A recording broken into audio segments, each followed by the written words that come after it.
Zoom recording. Yeah, I'm used to that. That's how I all my content when my professors go. They record all their Zoom stuff? Yeah, Nice. but what we use is Big Blue Button. Okay, cool. Well, we're going live, brother. So I'm just gonna say, so I'm Dr. Joey Kramer here at Hope Chiropractic Center, and we are hanging out with our dear friend Chase Roberts. What's up, brother? Chase How's it is going, out man? in Florida. What part of Florida are you in? I'm about an hour south of Orlando, in Our South Lakeland. Florida. Nice, nice. And Chase was so gracious to be our first go-to guinea pig on this new format we're working on with our testimonials. And so it's pretty awesome to get to do. And we hope that you guys find some great inspiration, maybe some things that you didn't know possible from just our experience together. And so I like to start off, Chase, really simple. Very beginning, before you started care with us, you have a very unique history that I Yeah. think many people, if you were to say, yeah, I went to a chiropractor for this, they would probably be like, are you sure? Like they would probably doubt this. So tell us a little backstory. Where were you, prior to arriving in this great state of Texas a couple years ago? Well, first more to that point, I've had some neurosurgeons that see my story and like, hey, I don't want to touch that. I'm but definitely. I was dealing with a terrible, terrible injury, um, C2, C3 spinal cord injury, where originally they thought it was complete, but it turned out there was just enough connection still left in there to where I had a little bit of growth, and it took a long time. I was spending 6 hours a day exercising and remaining 18 sleeping because it So just takes a lot out of you. for our listeners, what does a partial or a complete mean for them? What does that mean so in all intents and purposes, C2-3 damage, you should have been a quadriplegic. Is that fair? Well, well, to put it in the words of my anatomy and physiology professor, she says that anybody with an injury over C3 usually doesn't live. So, and I'm sitting there like, hey, I'm right here. I'm a living example. Yeah. Yeah, So, I mean, I got real lucky. That's it's right around the same area where Christopher Reeve's injury was. definitely. Um, so, incomplete means that there is still whatever level of connection, like so that maybe you have the tiniest bit of wiggle in your thumb, and that's it. That's Okay. considered incomplete. Or maybe you're like me and you have uh, the potential to get a lot more back, but it's very rare. Definitely. Most spinal cord injuries are, I think it's only 43% of spinal cord injuries are actually incomplete. So they're a lot more majority complete, and even that 43%, a lot of that is like small gains, like okay, they can control certain autonomic things a little better rather than motion related. Okay. And one part I want to bring up to our listeners, this is something that I think I tell people all the time, and maybe you can correct me on this, but after your injury, there was a point they had you in a chair that they were going to make you use a blow straw to like get around with your life, right? And you were Um, pretty much like, I'm not fucking doing this. Like, like that was it, right? You were like, we're not going to live our life like this, and I'm going to walk. yeah. Well, I'll never forget when the day that it happened, because I'm not a big Cam Newton fan, and I got to watch him lose the Super Bowl right the day before. So so it started out as a good morning, and then I was put in this chair, and it's basically got this horseshoe shape that comes on either side of your head, because I had a little bit of movement that I could do from my neck muscles. And you control direction. You can spin to the right or spin to the left with that. And the straw, you blow in to go forward, or you suck on to back up. And I'll tell you what, those things are very hard to drive. I bet they are. Uh, I put holes all in the walls, and that was just like the 2 days that I drove that one. Yeah, I was in the same electronic chair for all but the last week that I was in inpatient, but they made modifications as I went along. Um, they're very hard to drive, especially because if you've ever had to blow through a tube or anything repetitively, you find that you'll hyperventilate and getting lightheaded is something that leads to a deeper symptom with spinal cord injuries and autonomic dysreflexia. And you just pass out and pee yourself, and you can actually get deeper levels of damage, and it can even lead to strokes if you're not real careful. I mean, that's a rarity, but it can. So how long did it take for you to start walking? Well, I was in the inpatient rehab for just under 3 months, Okay. and I mean, when I first got there, I could wiggle my big toe on my right side, and I, throughout all this exercise and great therapists that I work with, um, they did a lot of tricking me into exercising by playing music and getting me to feel like dancing a little bit, having a good time. But it's those little nuances that a good therapist could trick you into doing any kind of therapy. But I think it was about uh, well, I got there February 1st, and I think it was around Valentine's Day that I took my first couple steps. That's awesome. And that was assisted, obviously. I had this like old man walker with platforms on each side that held my arms up. So I was basically just dragging myself with my right foot, but it was technically walking. It was something, right? And so, Yeah.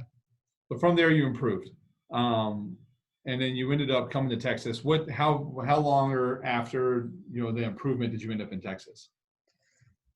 Let's see. It was a year and a half after my injury that I Year and came to Texas. Okay, so that would be the fall of 2018, right?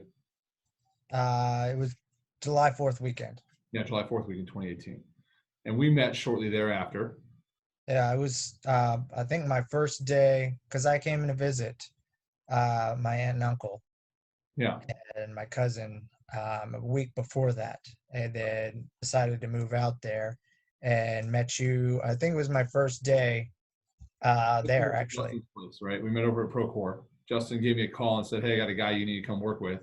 Yeah. And I just drove over there and we met up, right? And we started having this conversation. So, that leads me to my next question for you is what, gave you the confidence to actually listen to what I had to say and to come and just give this a shot? I mean, when you go through a spinal cord injury, they give you this booklet. It's pretty thick. All the things you need to know about spinal cord injuries. And I'm Really? probably one of the only patients that actually read it. And having read it, I was familiar with a lot of the terminology that the medical field uses, and I was curious after hearing you speak about what your focus was, what your specific practice did that was different than others. And I was curious what kind of response we could get, because you clearly knew what you were talking about. And I was like, oh, he's saying some of these words that I read in here.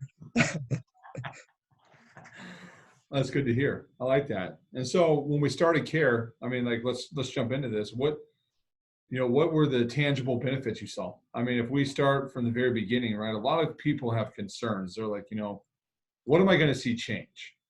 Right? They ask that. So if we played this out, if we can think back that far, it's been 2 years. So What was the first thing that changed for you? Um, well, I remember day one, we had to get creative with, the way that I was adjusted because, I've got all these rods in my neck and I can't lay down on any table and turn my head because, there's titanium rods preventing that. Yes, But sir. I remember, my dad's holding up this stool and you popped me in the neck and I was expecting it to hurt, which I was delighted that it didn't. uh, it did feel different, but it wasn't painful. It was just, this new sensation. It felt like, popping a knuckle, but a little bit more. It's your vertebra holds up your body. Your knuckles don't. So it feels different all the way down. And I immediately felt tingling in a lot of areas on my right side, which is where I had a lot more motor movement rather than sensory. And I sit in those awesome, awesome chairs you have, flipped up and just, oh man, this is what sleeping on a cloud feels like. And I was, just sitting there and just, I closed my eyes and I'm trying to focus on my body. Okay, what is my body telling me right now? Um, and I felt this tingling really deeply, right above my knee, my right knee. And I was able to feel, at the end of the rest period when I came out and we started checking some things out, I was able to feel the about just underneath my knee after the first one. So it was a whole foot of my leg that I was able to have sensory of that I didn't before that. It was so odd to me that a simple adjustment in the cervical area made everything down there work differently. That's awesome. That's so cool. That's great. That's huge. And what progressed from there? What was the next biggest thing? If you were to say like top three things that transformed. All right. Well, for me, I had the hardest time with bowels, and when you go through a spinal cord injury, they put you on Very this common. thing. I'm sorry. That's very common, right? Spinal cord injuries have a lot of hard. They have hard times with constipation. A lot of them do. Yeah, well, I mean, they put you in this thing called the bowel program, and it's really weird. They have somebody come in, a couple times a day, and I don't know if you're familiar with the term dillying, but they either stick a finger or something up inside you and twirl it around to try and excite those muscles Okay. in order to try and tell your body, okay, this is what it's supposed to be doing. You're supposed to be doing something right now. Yes. And with the bowel program, I sat on, it was this specialized toilet chair that it would lay backwards, forward, side to side in order to try and Move like a baby, right? Like my little kid likes to rock back and forth, squat yeah. down, and all of a sudden, so, Yeah, so anything to try and instigate sure. the bowels to get to work. And I would sit on there for hours, hours and hours. And they're real careful about how long you're sitting there because your legs go to sleep, you get bad circulation. So probably half the time I was taking it was about the size of a neosporin tube. It's called enemies, and it's a lot more powerful than an enema. Okay. And you lay on your left side because your bowels go up and then to the left. So if you're laying on your left side, this little it was about the consistency of Gojo soap, the Yeah. sandy mechanic soap, and it gets in there and you blow it out on the bed. Wow. and and so it was really gross, but for for a long time, the only way I was able to go to the bathroom when I wanted to Was that was through regular suppositories or some type of medical assistance. And, that led to further problems. If you're not letting the waste out one end, then you can't get nutrients in the other end because you just ain't got room. yeah. So for the entire year and a half leading up to moving to Texas, I would wake up and eat breakfast and then spit it right back up because I don't have room in there. My breakfast only stayed down probably 2 days a week. Oh, that's terrible. I didn't know that part.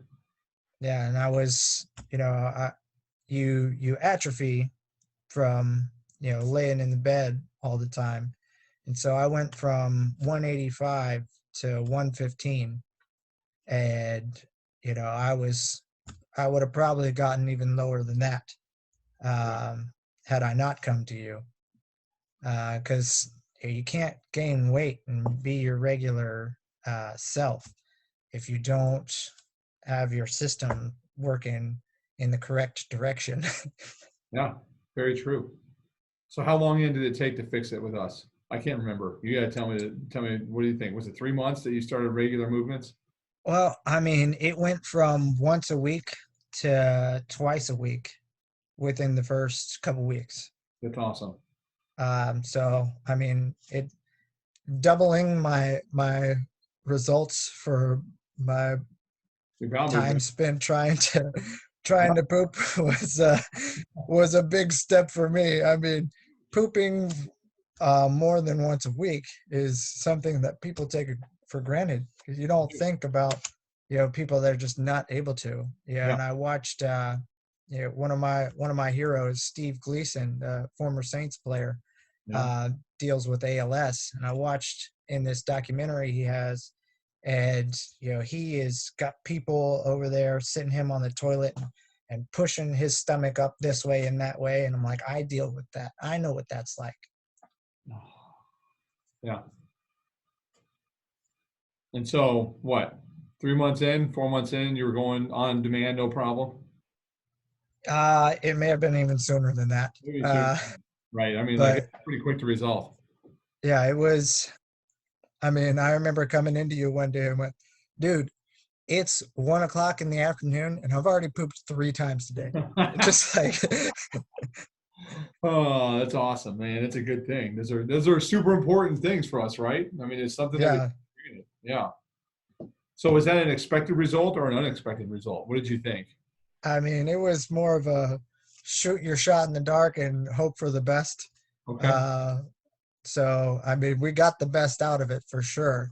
Yeah, But as far as unexpected results, yeah, my psoriasis cleaned up quite a bit. that's huge. Uh, I Were you used to have, doing Inbrel and like all that stuff or no? I'm sorry, Were you doing the drugs for psoriatic arthritis or no? just the topical cream, Okay. triamcinolone. Yeah. But I get it on my elbows, and I don't know if you can really see. I haven't had it on my elbows since then. I'll get little pink spots from now and then, but I have not had any plaques on my skin since we worked together. That's huge, right? An Yeah, immune disorder that resolves itself from a neurological correction, right? yeah. Yeah. That's pretty awesome, man. That's great. And so my final question, what's that? Go ahead. And I also didn't expect to gain 30 pounds in, was it like 5.5 months that I was there? Half or six. It might have been a little longer. Yeah. Yeah. And I just, I by the time I left there, I was right around 150. 115 to 150. So you gain weight. That's awesome, Yeah. man. That's huge. Are you back up to 185 yet? No, I'm working on it. We're working on I'm uh I'm just over 155, but gaining muscle takes longer than, just getting, your systems at the right weight. it. Yes, sir. Is Justin helping you with that? Yeah, I still follow all the plans that Justin gave me, and I'm 5 to 6 days a week exercising. I always rest on Sunday. If it's good enough for Jesus, it's good enough for me. Amen, brother. Amen. I agree with you on that one. So the last question I have for you is very simple. Ideally here, we're trying to share with others that have not heard about upper cervical specific. What would you tell them? You're a patient. You've been with me for 2 years. You came back for a week. We checked you out, and now you're under upper cervical care in Florida, right? You see another Mhm. doctor down there who does what I do. Yeah. What would you tell somebody about it? What would be your words for them? If you are undecided about joining this type of program, I would say, obviously, between relearning how to use my limbs and core, I am one that doesn't shy away from hard work. I have no problem putting in all this extra effort to get something in the long run. What surprised me most was that, I come to Hope, and it was the only part of my recovery that I went and someone else did the work, and I got benefits from somebody else working. I didn't have to do nothing. Just lay there in this chair, enjoy the relaxing music. Sometimes we played those what was it, the 90s pop rock stations that were real fun. um, but just sitting there and relaxing while somebody else did the work for you. And I was surprised that something that required so little effort from me got such great results. So yeah, if you're thinking about, oh, this might help me, if you want something that's relaxing and it's going to help you, do it. That's a killer answer, man. I appreciate that. That's huge. That's huge. Yeah, man. Anything else you want to say to the audience? um yeah, I mean, there are certain things about Texas that I miss. I miss working with you and working with Justin, but y'all can keep that cold weather. It's coming in right now. It's supposed to be in the 40s tonight, man. Coming Oh down. yeah, it probably won't even crack 70 here tonight. Love it. Love it. Man. Well, thank you all for watching. Chase, stay on. I'll be right back. Hold on here.